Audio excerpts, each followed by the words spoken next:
all know that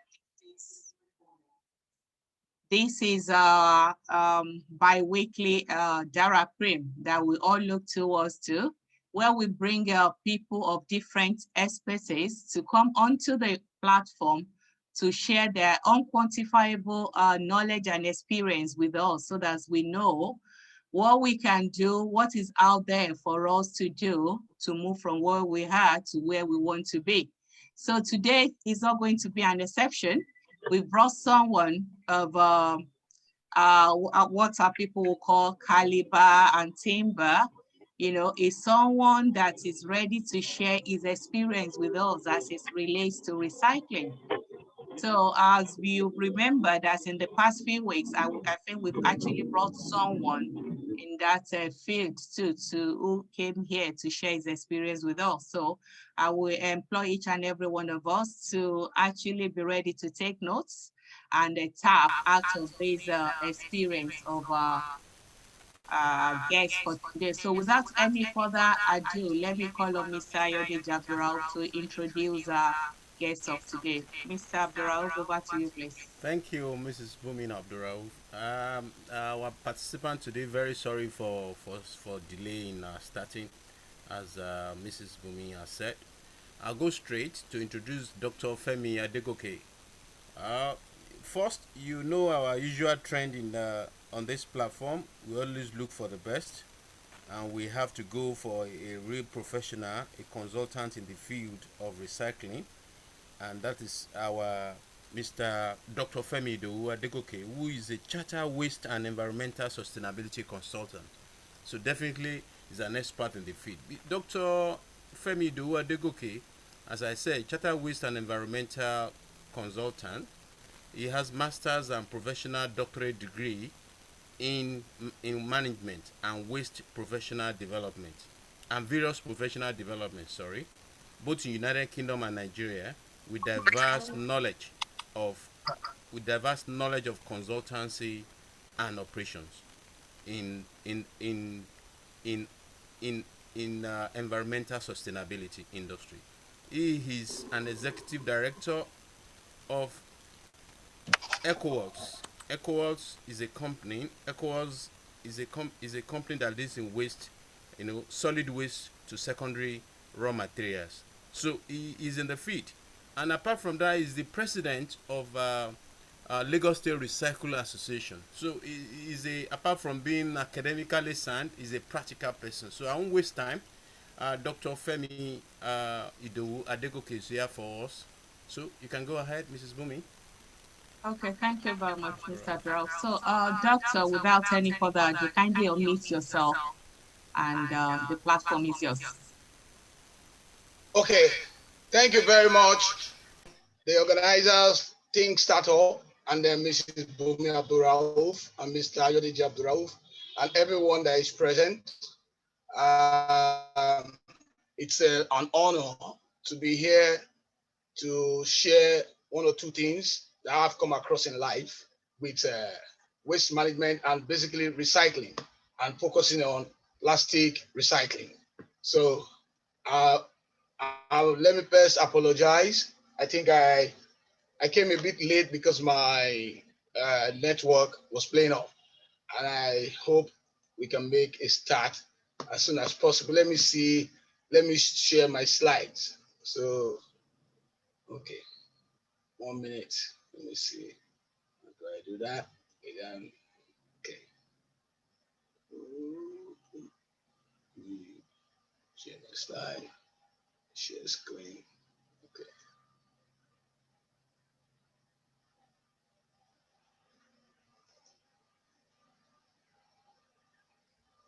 Hello, can my slide be seen? Yes, please, we can see it. Okay, fantastic. Okay, the topic for today is startup opportunities in plastic recycling business.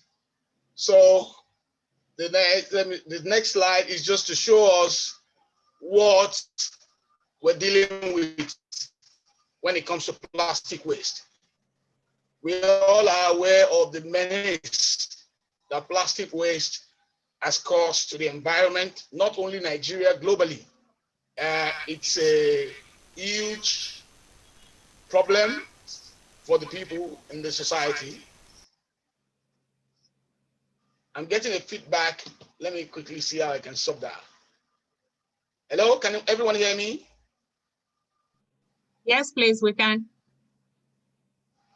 Okay, so for majority of people, they see waste as a problem. But for us in the industry, waste is as a resource and not a problem. And like every other resource, it has value. And a sustainable solid waste management system is needed to deliver that value. That was from myself, your humble self, my humble self.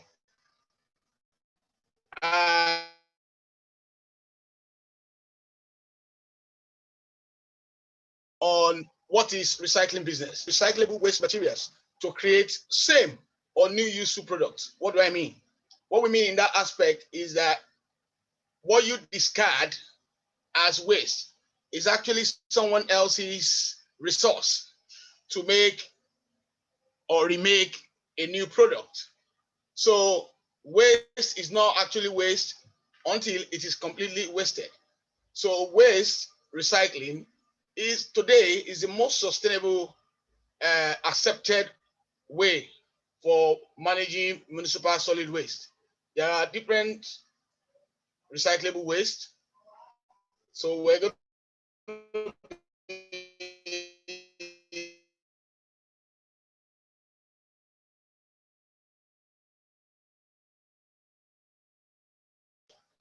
but there are other streams. So benefit of the environment.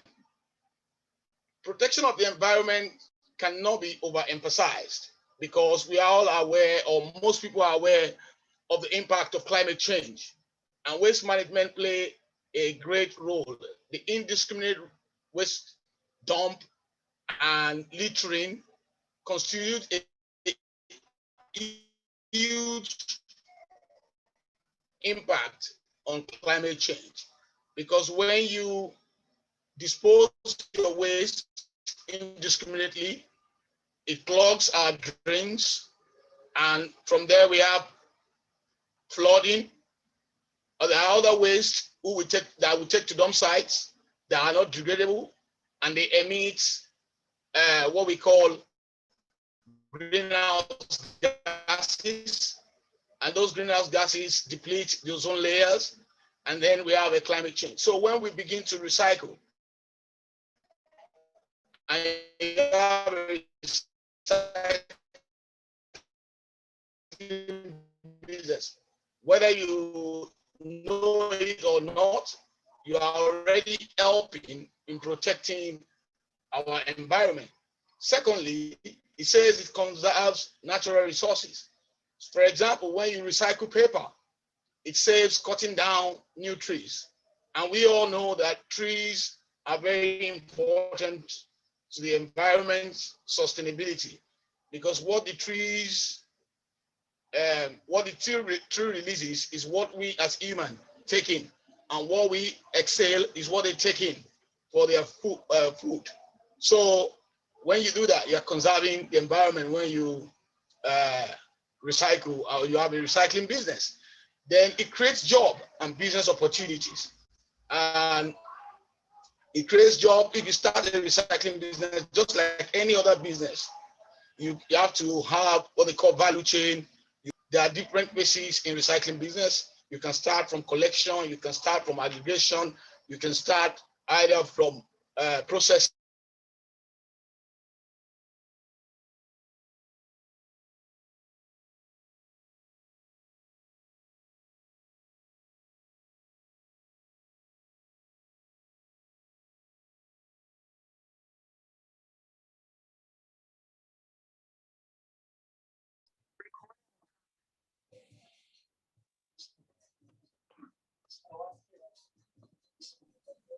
Apologies about that. I think our speaker's internet seems to be playing up.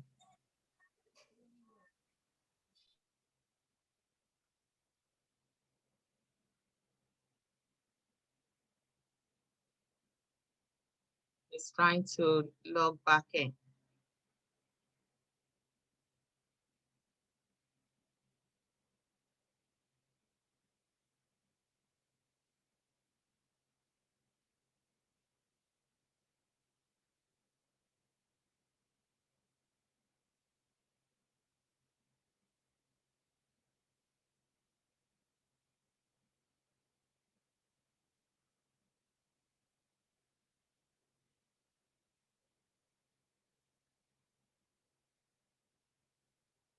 No, Mr. Adebayo, I could see you are trying to check if your audio is okay. I think your audio is fine now. We're just waiting for our speaker to log back in. So your audio is okay.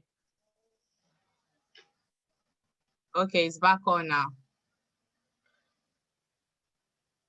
Hello? Hello, doctor. Yes, you are back on. Okay, sorry, my network. I think I was on my slide. I don't know where the network cut off. I think I was on slide 6. Yes, please. Just try it and share back. You need to reshare your presentation again. Okay.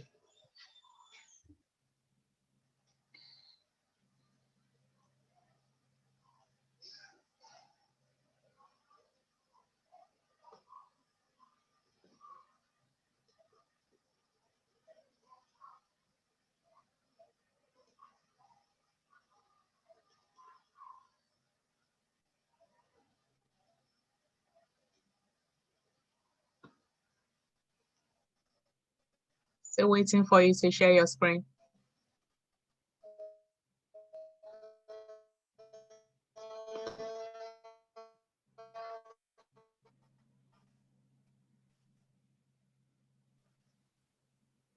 Doctor, Yeah, are you there? 1 minute. Okay.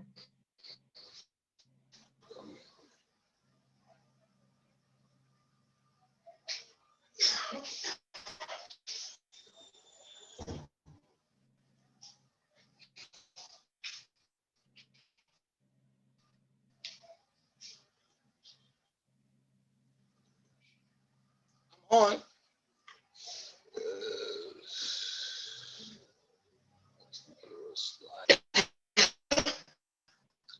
Once again, I'm sorry. Let me quickly just go through it. I hope I'm audible. You can hear me. So We can the hear you, steps to but start a recycling business. yeah, but you're It's yet. one, Sorry, you need to get doctor. knowledge. And what do I Sorry, mean by getting doctor. knowledge? You Excuse need me, to doctor. You are do yet some to share research your work, screen. both Dex research, and then look for someone who is in that space already, because recycling.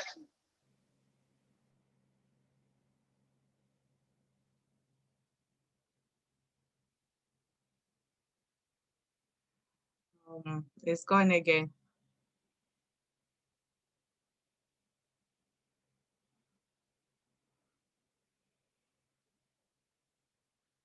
This is technology.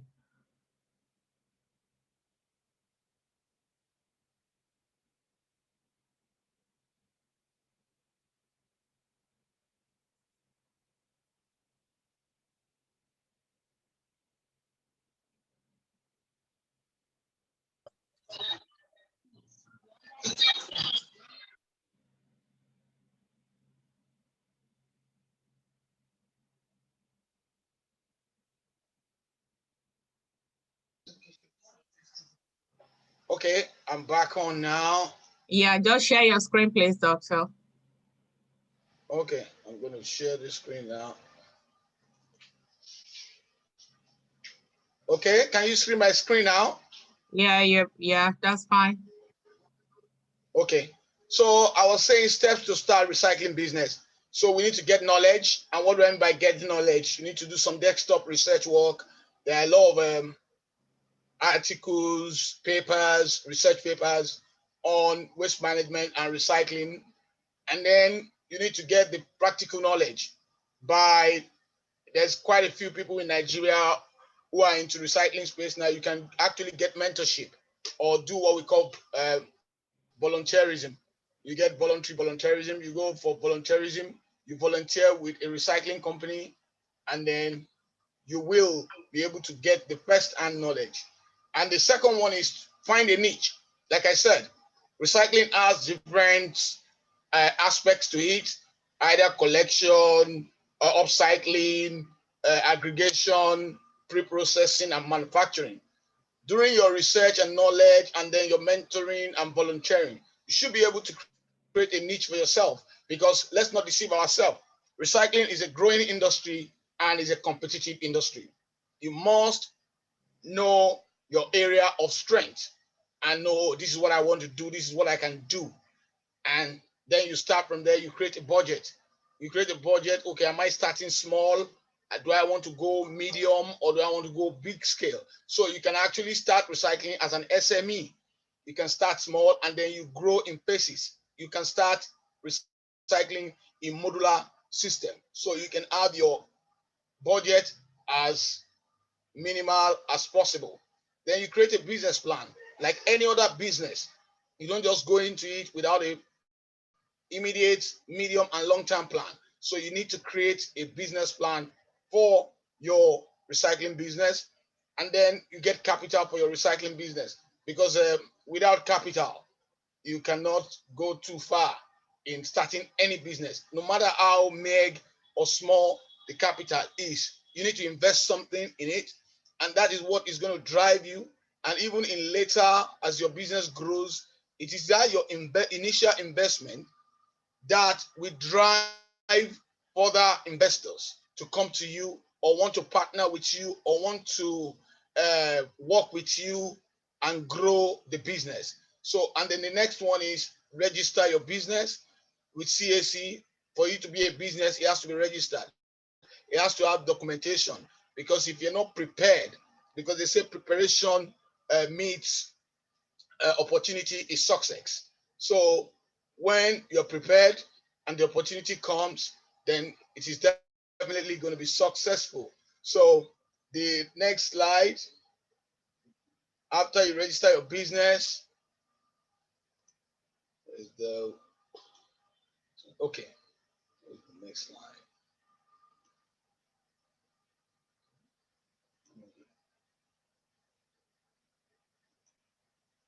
Okay. After you register your business, then you get the needed permits and licenses. In Nigeria, we have regulatory agencies. We have, like in Lagos, we have the Lagos State Ministry of Environment. And under Lagos Ministry of Environment, we have LOMA, which is in charge of Lagos Waste Management Authority. They are in charge of our municipal solid waste in Lagos, and recycling is part of that. So you need to register with LOMA to get the permit and licenses that is required.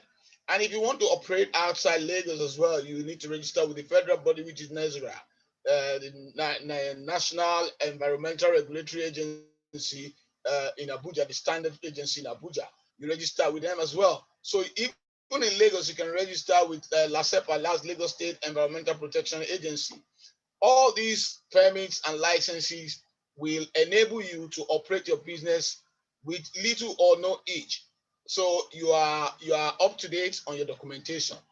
Then you acquire relevant equipment and machines. As in recycling, like I always tell people, for me, the first equipment you need for recycling business, no matter how small you want to start, is to get a scale, a handheld scale, because recycling is weight and volume driven.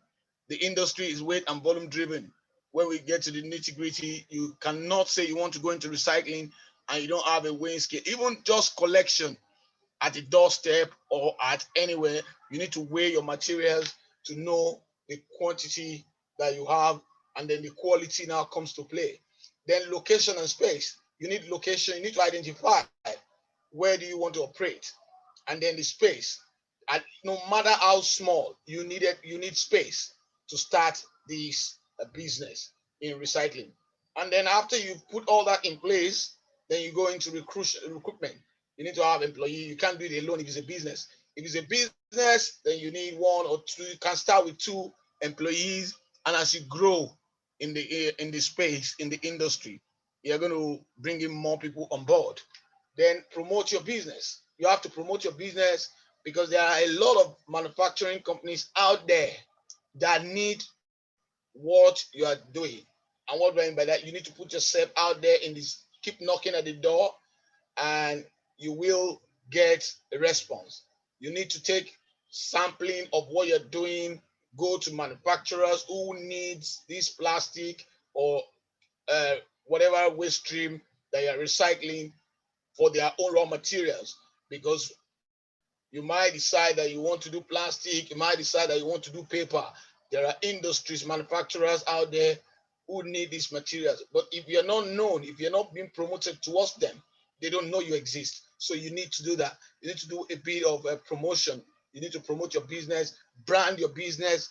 No matter how small, give yourself a name, give yourself a, clout, a style, so that people know that, oh, when we're talking about this person, this business is one of the top notch in this space. So the next after that is, I'll now take us down. I'll streamline it now into plastic recycling, because that's actually our focus today. So, like I said earlier, plastic recycling, or like any other recycling, there is what we call value chain. So the value chain here as a collection and PET recycling process. So you need to start from collection.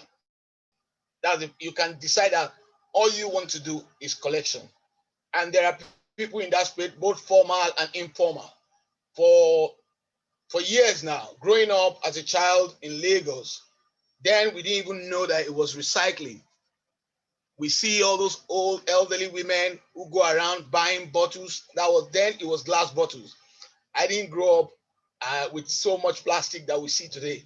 So then we see elderly women go around buying your old newspapers. I remember back then, they buy your old newspapers, they buy your used glass bottles back then, they buy your aluminium back then in the 80s, in the early 90s.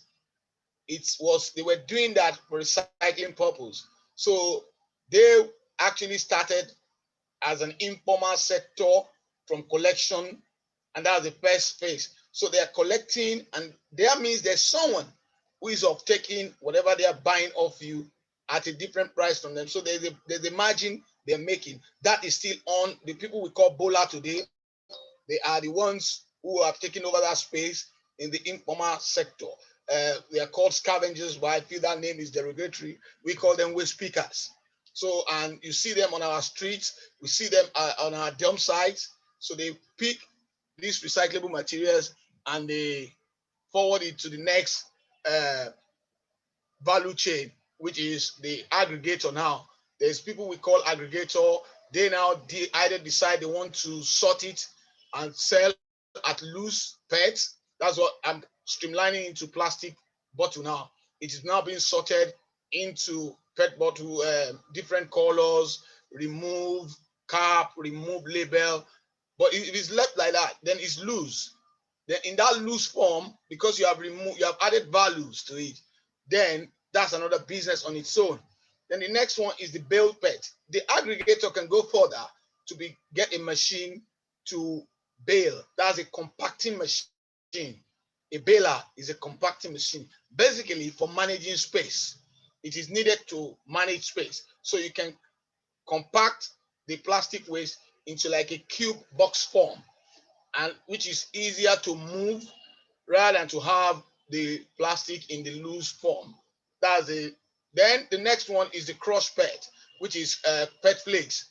That at that level, at these PET flakes, machineries are really involved now. You need a crusher, you need a washing line. Then now you need some kind of deep knowledge of how these things operates. So you are moving from downstream now to the upstream of recycling. Then you have the crushed materials, which are now sorted into different color codes. After crushing, you wash and bag, and then you supply as a secondary raw materials. When you at that point you have a secondary raw material now for the manufacturing industry, for them to produce stuffs like the uh, polyester fiber and pellets. So the next one is the pelletized. So you can actually pelletize plastic into granules.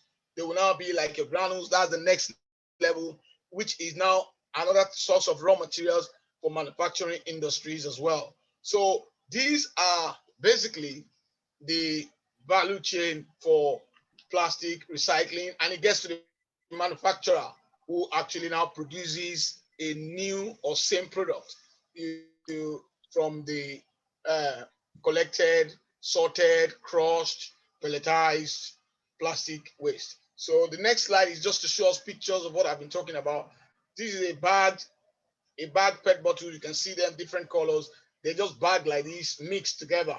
So it's gonna get sorted into different colors and get marketed There's still the bag one, and then the next one is just this is just to show us the pet flakes. So the pet flakes now, this is the pet bottle that you've seen earlier. Now is being crushed into flakes like form. This is now bagged and is sold in the commodity market as a secondary raw material for manufacturing. So just to tell us a bit more, used plastic PET bottles can be recycled into soft, fleecy material for making clothing. Old plastic bottles are collected and sorted by color. I've mentioned that. And then the plastic bottles are cleaned with strong jets of water. That's why I said you washing it to clean any impurities, because the value is not only in your weight, there's value in your quality as well. And then the bottles are torn into bits, it's shredded by a metal roller, which is a crusher that we call the crusher. I think at this point, I will say, let me not boast too much with too many grammar. These are the basics that we need to know when it comes to plastic recycling. Thank you very much for having me. Oh, thank you, Doctor. Thank you for that very brief but well-loaded information. Like what we normally do on this platform, after the speaker might have given us the information, we try to open the floor, to the members for questions, comments, addition, or anything, which I know today is not going to be an exception. And already I've got someone raising their hands. So people will raise their hands and the floor will be open.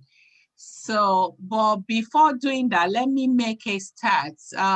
We really appreciate you for the information you've given us today as it relates to plastic recycling.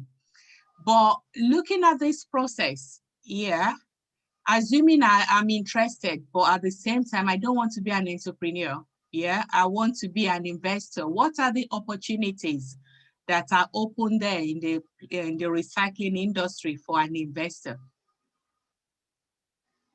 Oh, fantastic. There is opportunity for investors. It depends, or like I said, it depends on which end of the pyramid or the value chain you want to invest.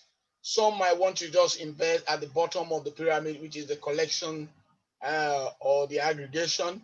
Or some might say, no, I want to where the big boys, the big players are, which is the manufacturing end of it. So it depends. There is opportunity. There are startups, there are mid businesses who are seeking investors and partnership. So there is opportunity for investment in the recycling space. There's opportunity. The industry is an emerging industry and is commanding more people to come to that space. That's fine. So let's assume I don't want to start belong to the bottom of the chain. I want to be maybe at the top, where they like the final products.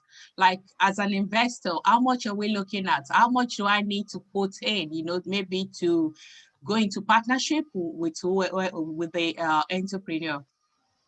Oh, okay. Well, it depends on the entrepreneur you are engaging with. In business, people might not be willing to give much away from their business. For example, now it depends on your investment capacity as well.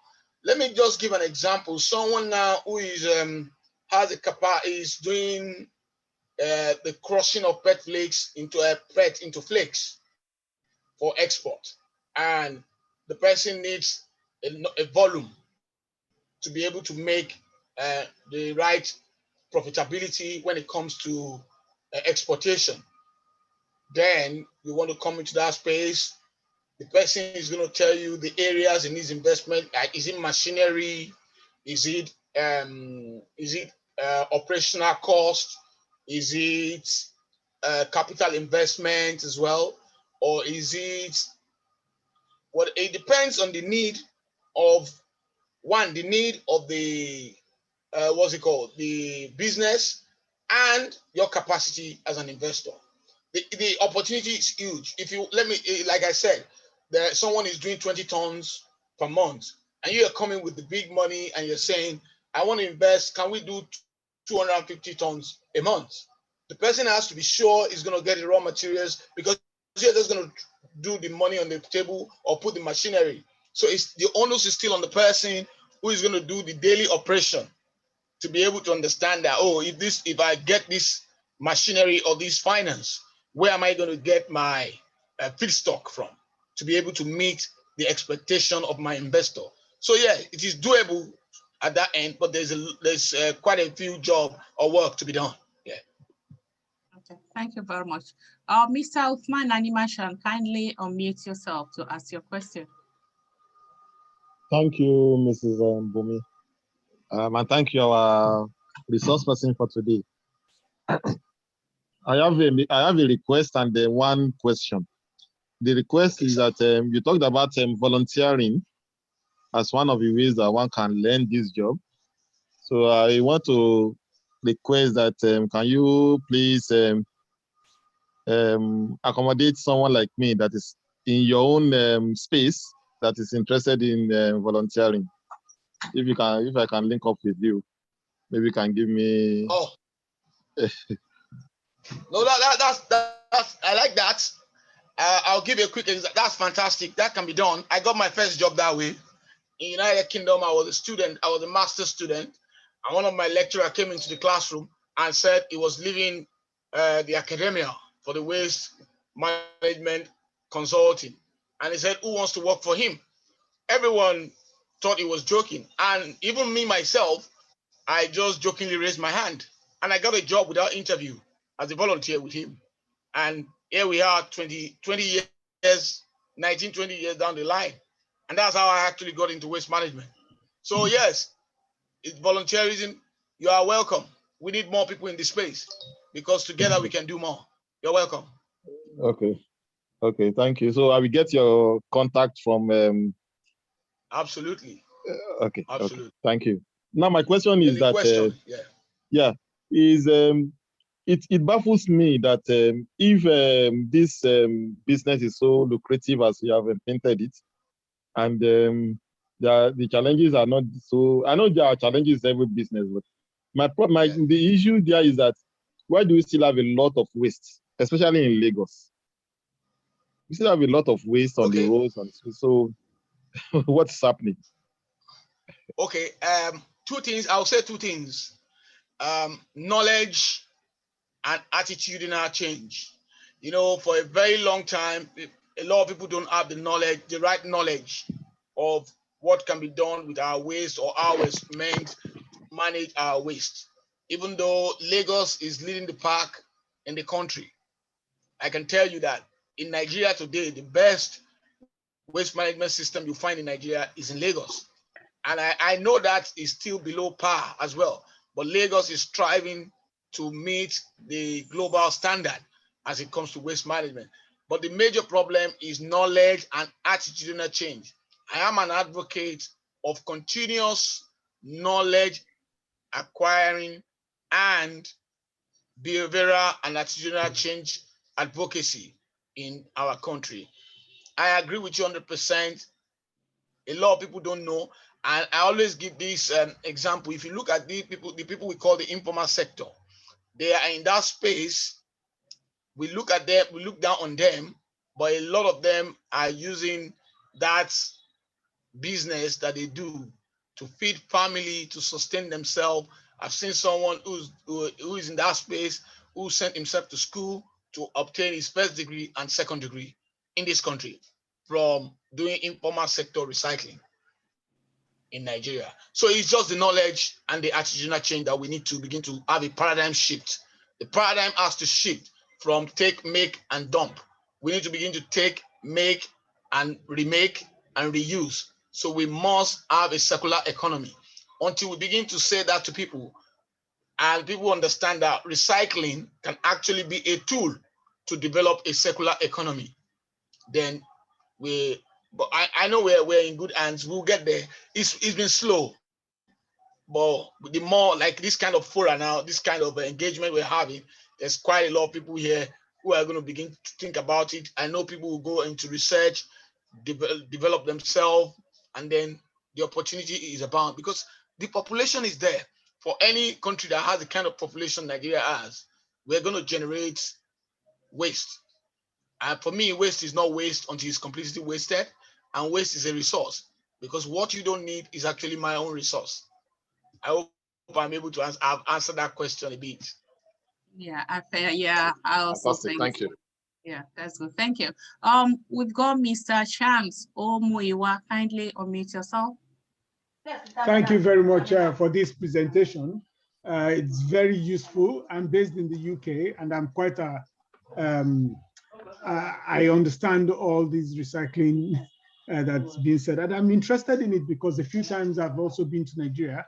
I've seen a lot of these plastic bags, pure water bags and plastic blocking gutters, drainages, causing flood, etc. And these are resources like the presenters just said.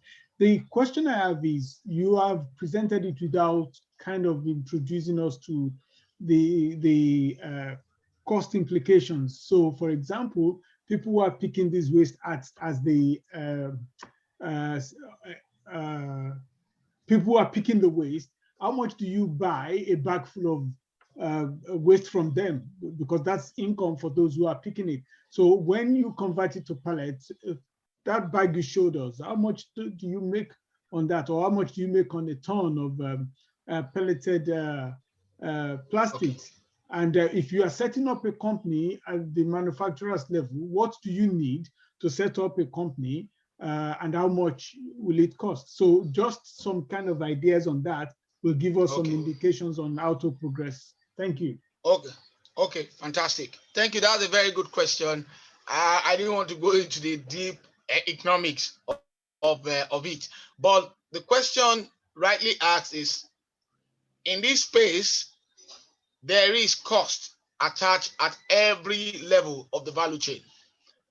For discussion's sake, if a kg of PET bottle is collected at the doorstep at home, because it's basically not contaminated, it's almost clean, the value is higher than the one that has made its way to the dump site, that has been mixed with other type of waste that gets sorted at the dump site. So the one at the dump site might go for 10 naira per kg. The one at home that is clean at home will go for 20 naira per kg. That's at collection. By the time it is sorted, because the people who are going to sort it are going to be paid, and they're going to remove the cap, remove the label, remove the ring, and they're going to have different color stream. They're going to separate into different colors, because the colors as well had values to your waste. The clear one has higher value, and the blue one. The green one has lower value, because when it's green and brown, you are actually limited with what you can do with it. But the clear and the blue one are generally higher in values than the others, because you can play around with those ones. You can use them to do several, you can convert them to several forms. So, and the color is not a barrier. So example is, at the collection level, the value, the weight and the quality determines the price. So the next phase is, by the time you now have a machine, a baler, what we call a baler machine, where you bale and compact, the value goes up. It's no longer going to be 20 naira anymore. That's a clean, I'm saying for the clean one now. Even for the unclean, the dirty, low quality one, it's still not going to be 10 naira or 20 naira anymore. The price goes up. And let's say, for discussion's sake, a build material will go for minimally about 50 naira today. I'm giving you today's market, minimally 50 to 70 naira per kg, which gives you about 50,000 to 70,000 naira per ton. The main challenge is to get the collection right. Getting the collection right is the main challenge, because that's when you get the volume. That's when it makes sense. If you're getting little tranches or droplets of kgs, then it's not going to make sense. But when you get the volume, then it makes sense. Then after that, when it comes to the crushing, then the value goes up. As of today, it's between 120 naira to 100 to 120 naira per kg for a crushed PET flakes. And then the pellet as well, that goes up as well, almost about 200 naira now for the pellets. So like that, there's a value at the each value chain. And the last question you asked is, if you want to come into the space at the upstream, then you're looking at some kind of huge investment depending on what you want to do. I'll give you an example. I play in the pre-processing space. I'm not manufacturing, but I convert it to secondary raw material. 3-4 years ago, when I wanted to go into about 5-6 years now, 2015, that I went into that space. Initial cost minus the space and the structure, just on machinery, it cost almost 15 million naira. And this is 6 years ago. So if you look at what cost me 15 million naira 6 years ago, and you look at the inflation and the price today, you'll be looking at times 3, times 4 of that in coming to the space where I play. So there are other spaces before ours. There is a aggregation where basically you need space and the baling machine and the manual sorters. So you can baling machine that we used to get for like 2 million are going for like 6-8 million now. So you the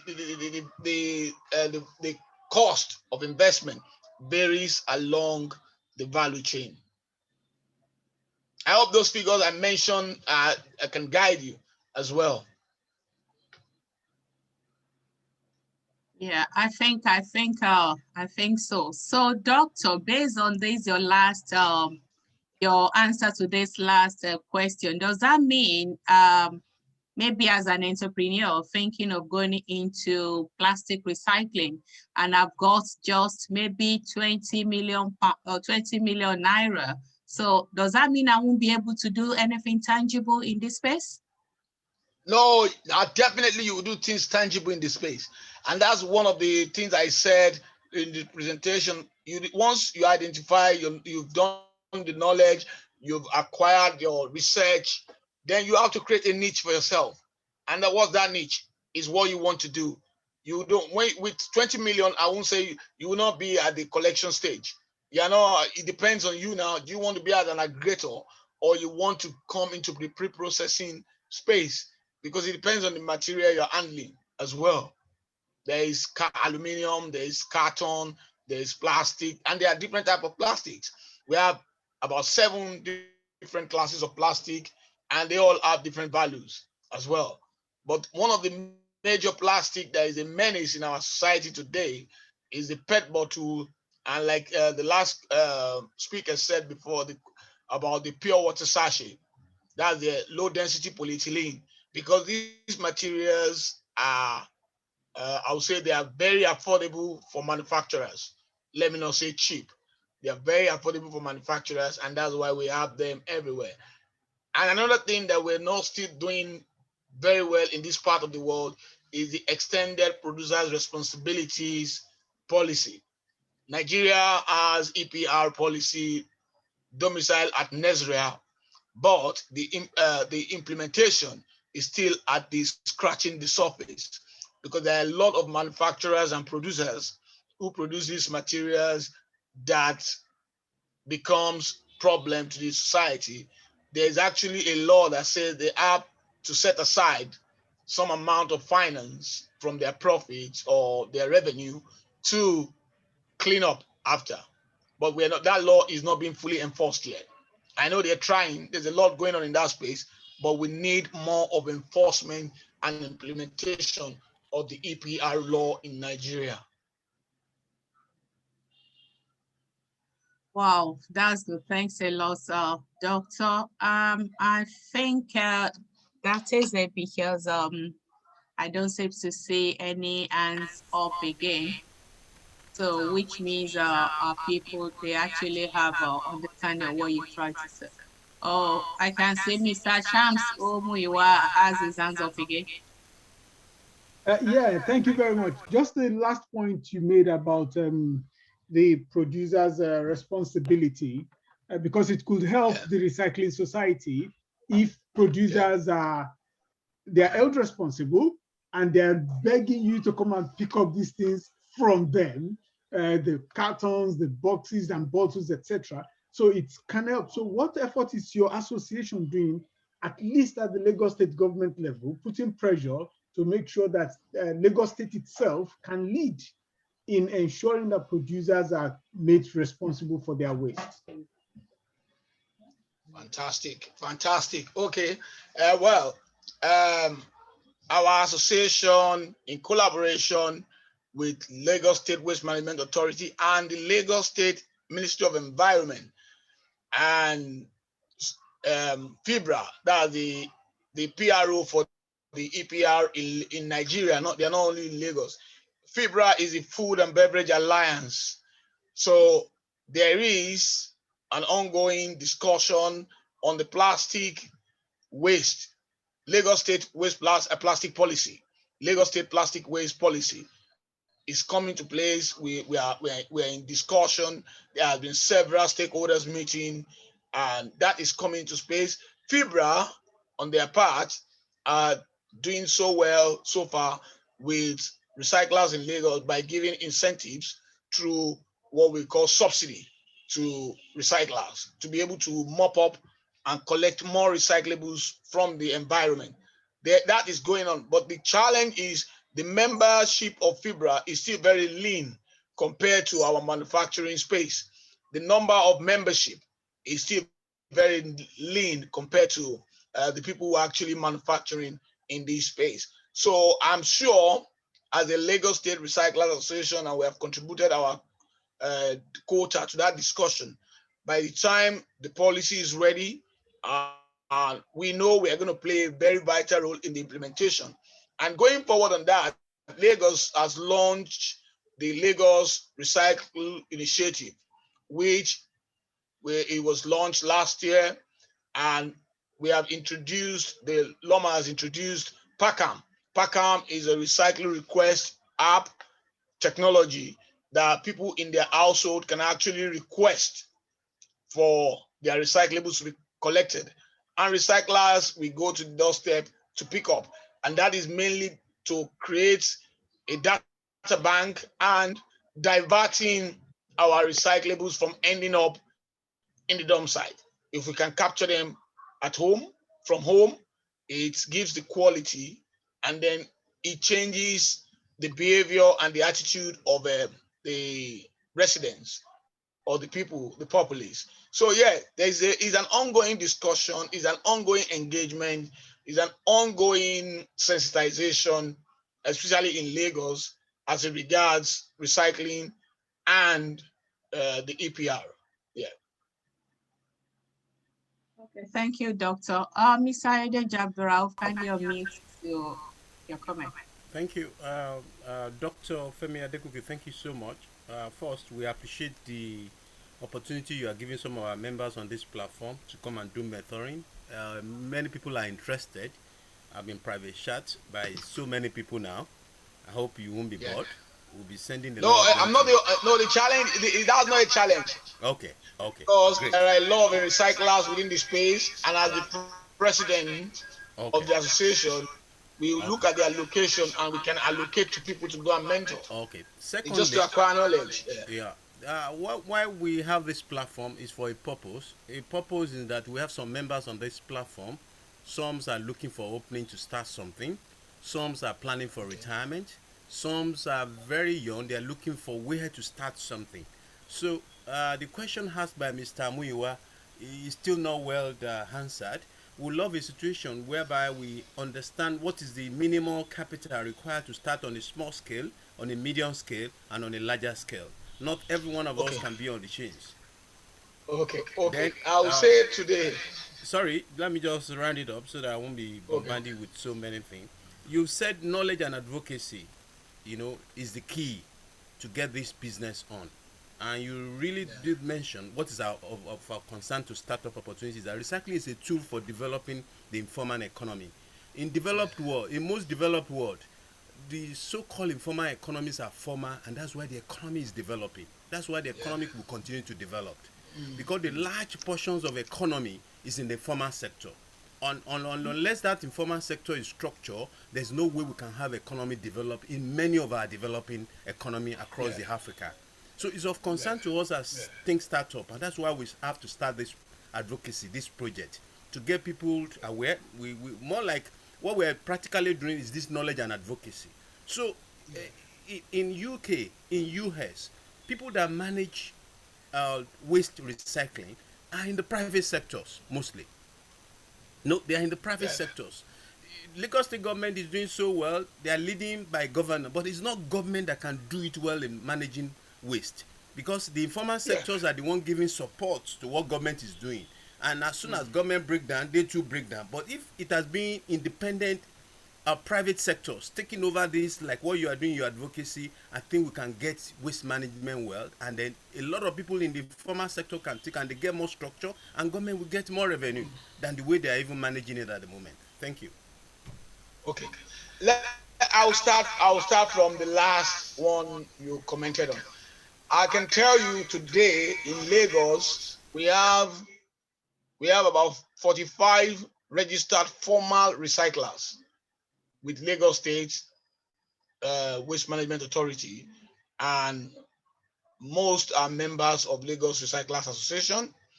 And then the informal sector that we talk about in Nigeria, I agree with you. They are a very integral part of our industry and our economy, as a whole. But it is now that we have embraced them. There are a lot of informal sector that are now members of Lagos Recyclers Association.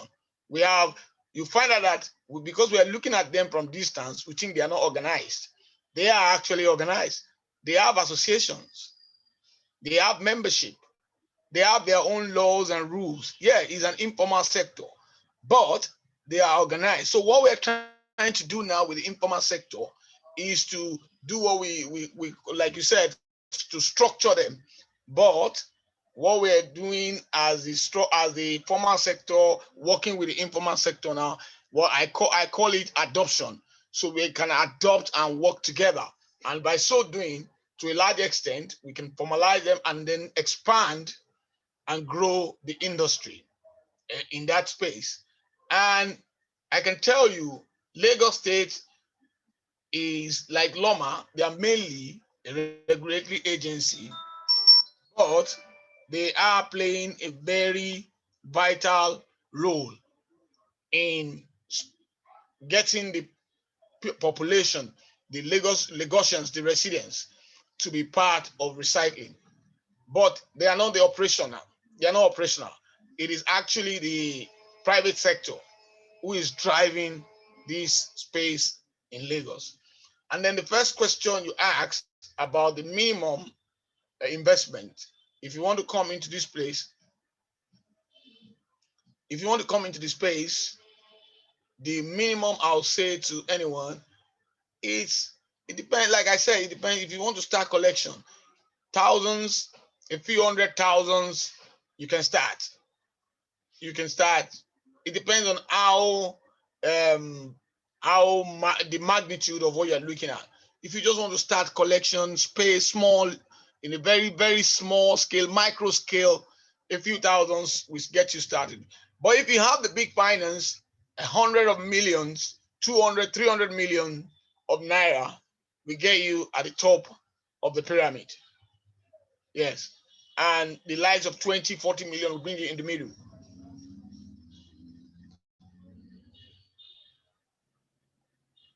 Okay. If you have, I can tell you, start recycling with 5,000 naira.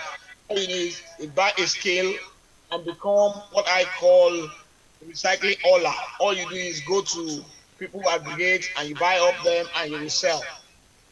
Yeah, that's a minimal starting. Doctor, we're hoping to. Think Startup is open to partnership with you, because you are doing a very great thing as in that recycling association. But Yes, for that advocacy and knowledge, I think Yes, Think sir. Startup still stand a platform for us to collaborate with people like you and Loma, for us to get Absolutely. people to know that these opportunities are available. Because when the first questionnaire is that has questions about there's still crisis in Lagos with waste and also, and you said it's because of knowledge and advocacy. I think people have never known there's a big opportunities, and that is what entrepreneurs should be looking for. That big opportunity is so massive, and we want to play a role, and want members on this platform to play a role in it. And we hope you will extend such fellowship relationships and platform to us to come up with this brand of Think Startup, so that many Nigerians can know that they can take opportunities and start something, rather than being looking for where to go, even when there's nothing to be done, when there's so much opportunities in the environment. Thank you. Yeah. Thank you very much, sir. Definitely, we have begun a relationship with the Think Startup Beyond Borders. Yes, we have begun a relationship by this, and then we are open to do more collaborative work with Think Startup as it concerns advocacy, volunteerism, sensitization, education, because people need to know why. That one of the major challenges, like I always say, is that we need people to have the knowledge of why am I doing it? What is in it for me will come second. Because if what is in it for me is the first, then you don't even know why you're doing it, then you can fall by the wayside. But if you know why you're doing it, then you can drive. When I tell people I've been in the waste management space for 19, 20 years now, I worked in England for 12 years before I came back to Nigeria. So, because it became a way of life for me. And I'm not saying everyone will be like me, but there are people who can come in and not start small the way I started growing in the industry.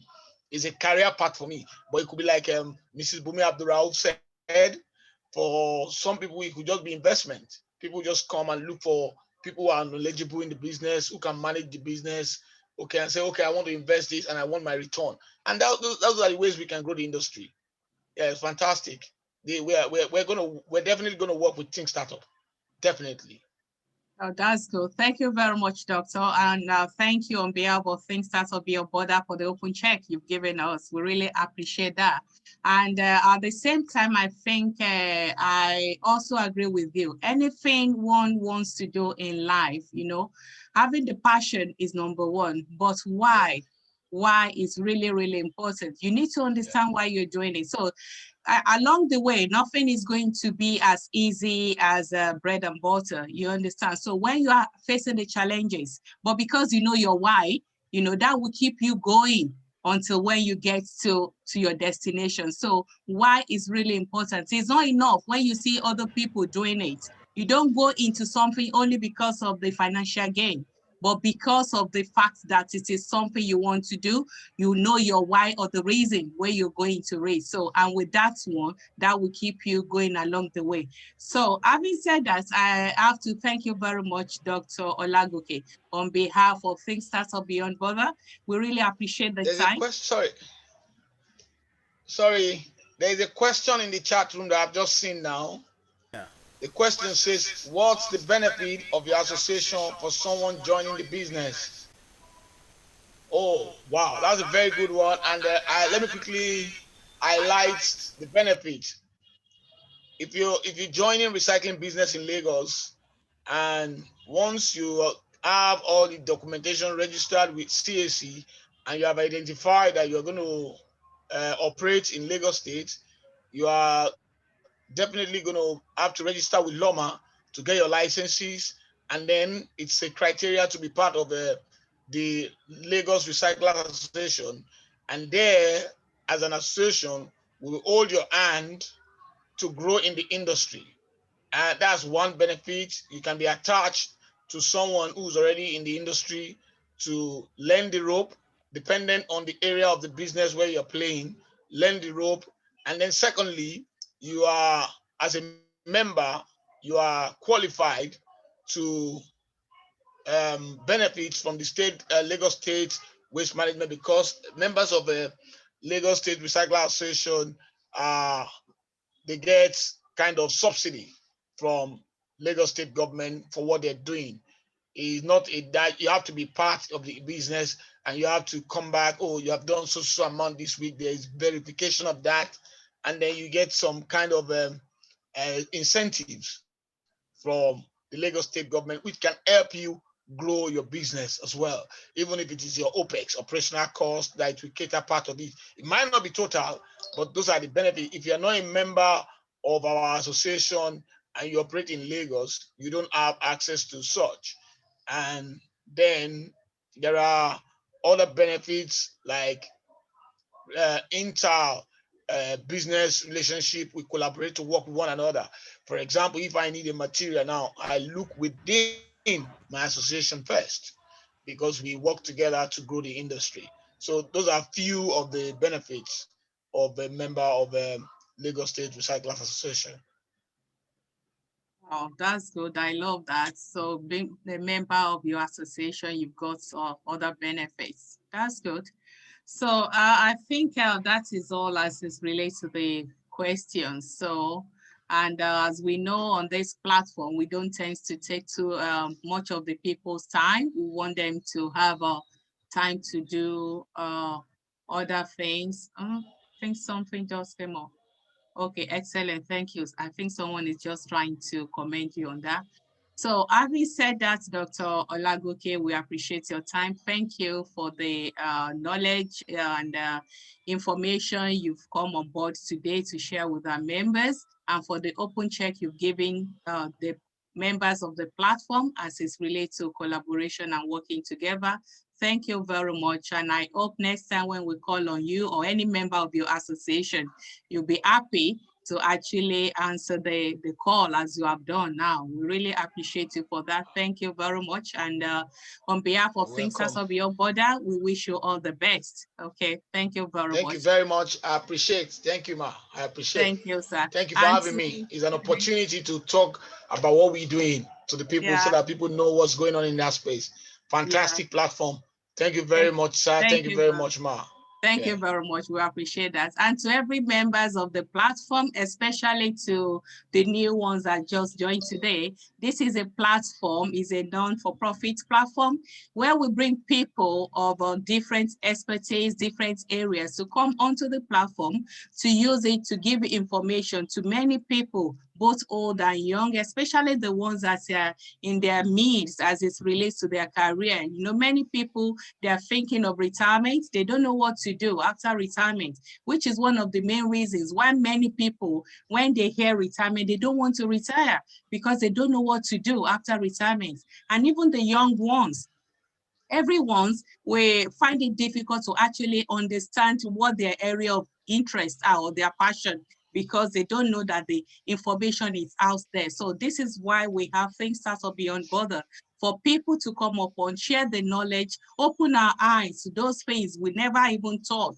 actually exist. And to God's being the glory, using this platform over 1 year that we've started now, we've been able to hook people up with you know, it's just like marrying husband and wife together with their passions. We have people that have been here, fashion designing, accountancy, taxation, and things like that. And through volunteering, you know, the platform has actually been able to help people, you know, to get to their, on the way to their final destination. So if there is anything you people think you are interested in, feel free to get in touch with the management of Thinksters of Beyond Border.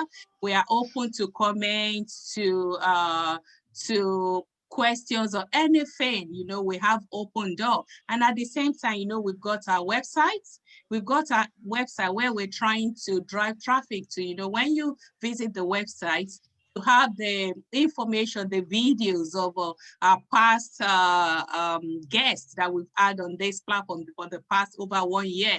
You go there, read about them. If you have questions or you like to have maybe their slides or anything, feel free to leave comments on the platform, and happy to get back to you. So having said that, I will say a very big thank you to everyone. Thank you for making it a day. Next 2 weeks is another day, God's willing, where we'll be bringing someone of great value to that will come onto the platform to support us with the information and knowledge that we're all craving for.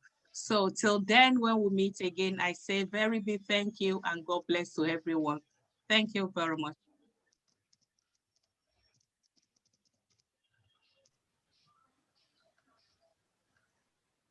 Thank you. Bye-bye.